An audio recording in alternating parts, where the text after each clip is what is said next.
So I had a dream tonight, and I feel like sharing because it seems very prophetic.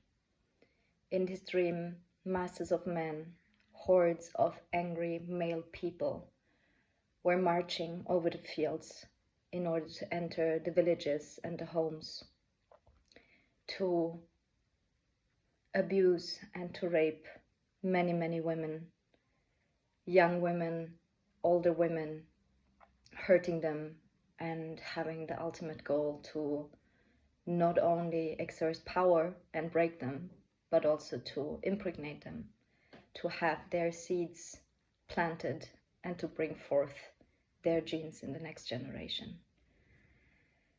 And not only is this a very dark memory of a dynamic that probably unfolded during the Inquisition, during the witch hunt, during these dark ages that still linger in our bones if we are coming from European backgrounds.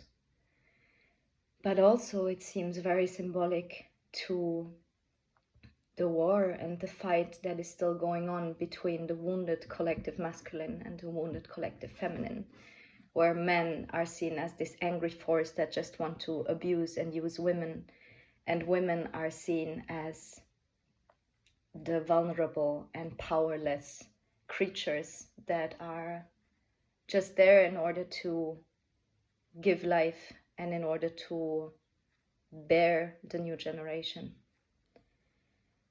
And I feel like a big element of this separation and this war that is also seen in feminism is based upon the fact that the masculine is deeply wounded and scared that it doesn't have a chance to seed life.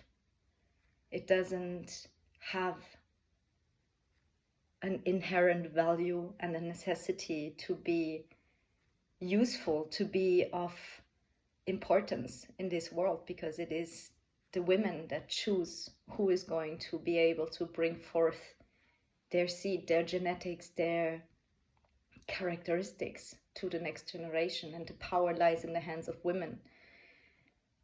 And the wound of the collective feminine is that men are just thinking about that, just about procreation, just about using and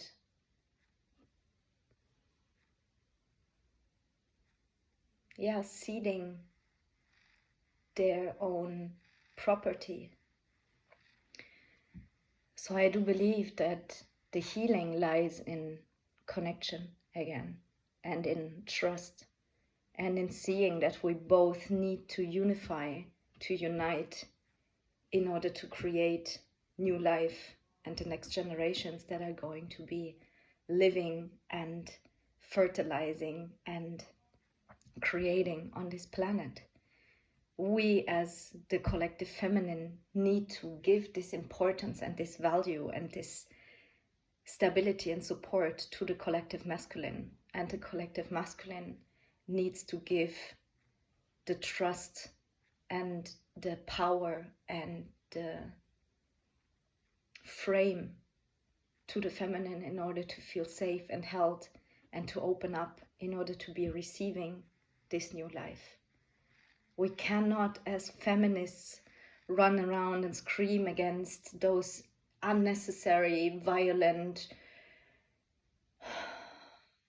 useless men when this thought of against the man, against the male, against their power, because that is going to hold up exactly that violence and that anger and that negative force in those polarities. We need to be able to give that trust and stability and choice to the masculine, to have a field of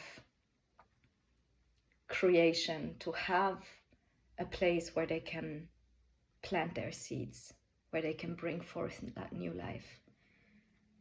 And the masculine needs to ground and be able to give that trust and stability and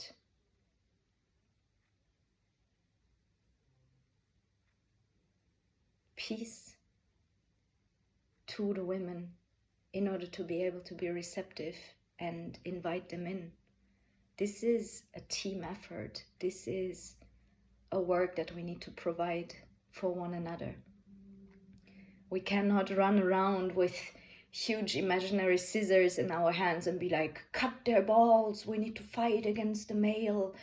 Power to the women. Yes, power to us, but also power to them. We all need to empower ourselves individually and then collectively in order to break these cycles of separation and of fight and of competition and wars which have characterized and intoxicated our past and are right now risking to be dragged into the future. We really need to work on ourselves to see what we are projecting outwards, what we are magnetizing by our belief systems, by our wounds, by our fears, by our pain, to see how we can stand in our own power, in our own autonomy, in our own choice to be able to invite in what is going to create life with us together.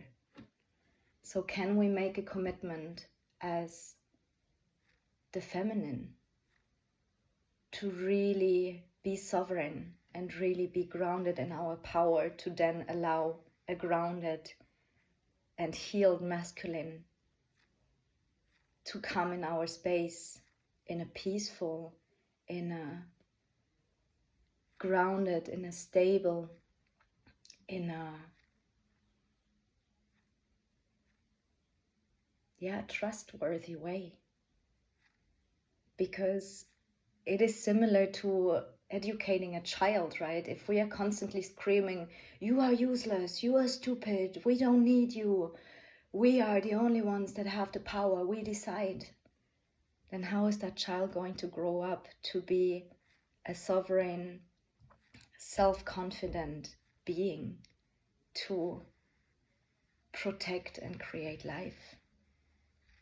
We need to heal ourselves to then be able to allow the other to heal and to create and foster new, powerful, sovereign life on this planet for our own sake and for the sake of all future generations and this magical planet that we have the chance to live on. So let's make this effort together.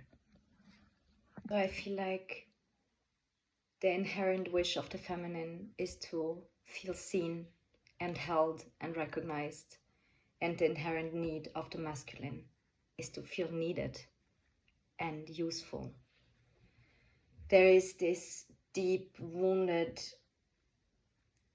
immature pain of the masculine to not have a place, to not have a role, to not have a fight. I mean, what was once warriors and knights and kings with responsibilities and territories is now little agents of a destructive capitalist machine that doesn't give them any real power or free choice. And what was once oracles and witches and healers and queens is now either also submitting to those patriarchal structures of submission and domination, or bound at home to only be mothers, only be sucked dry by this role that is very dismissive and very limiting to our inherent feminine healing, seeing, sensing capacities.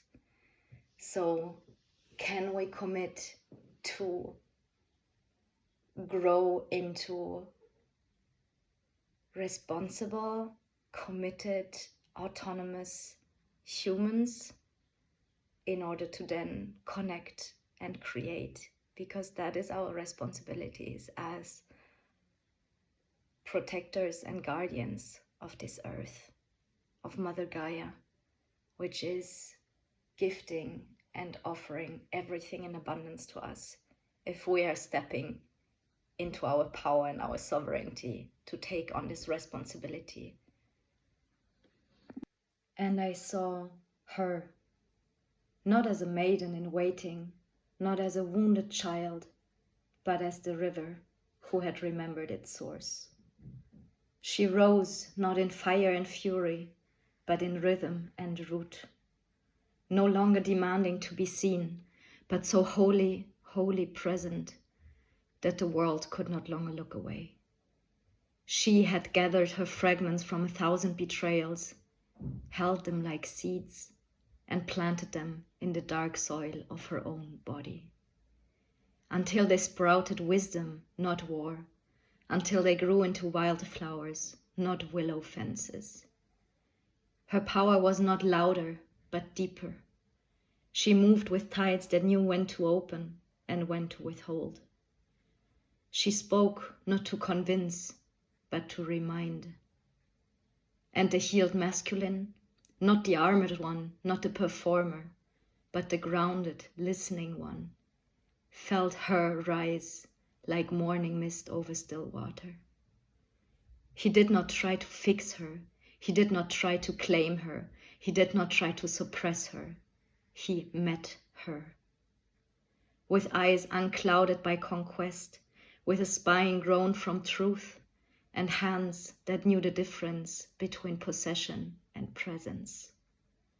Together they built nothing flashy, no empire, no doctrines, but from their union sprang gardens, and children who could weep without shame, and songs that made the old stones soften. Where once the feminine was silenced and the masculine shackled, now they dance, not in symmetry, but in harmony, in devotion to the same center. Life, earth, spirit in form. This is not a myth of the future. It is the memory of a possible now, waiting for you to remember it is already in your bones. After waking this morning, I wrote a text about these words which were flowing from my heart and which I hope can spark some inspiration and some memory in you also.